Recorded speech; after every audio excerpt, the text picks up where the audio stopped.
रामायण के उत्तरकांड के अनुसार विंध्याचल पर्वत के समीप एक दिव्य आश्रम स्थित था। उस आश्रम के पास आशी अत्रि के तपोबल से उत्पन्न एक रहस्यमय सरोवर था।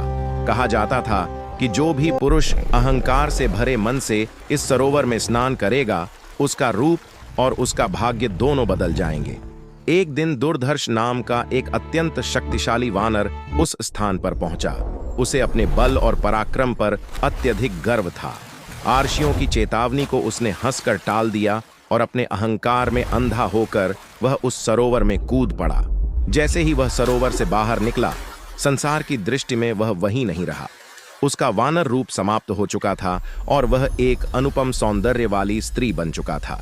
यह उसके घमंड का दंड था और उसके अहंकार की परीक्षा।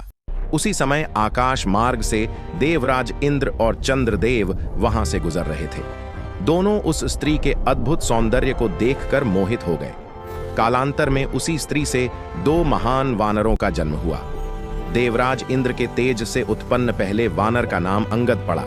चंद्रदेव की शीतल आभा से उत्पन्न दूसरे वानर का नाम नील रखा गया। इस प्रकार अंगद और नील दोनों भाई बने और दोनों में दिव्य गुण विद्यमान थे। समय बीतने पर उस स्त्री को अपने कर्मों का बोध हुआ। उसने ब्रह्मा जी की कठोर तपस्या की और क्षमा याचना की। ब्रह्मा जी की कृपा से वह पुनः अपने वास्तविक रूप दुर्धर्ष वानर में परिवर्तित हो गई। ब्रह्मा जी की आज्ञा से दुर्धर्ष ने अपने ज्येष्ठ पुत्र अंगद को राज्य सौंप दिया और स्वयं तपस्या में लीन हो गया। आगे चलकर वही अंगद प्रभु श्री राम के परम भक्त बने और धर्म की स्थापना में महत्वपूर्ण भूमिका निभाई।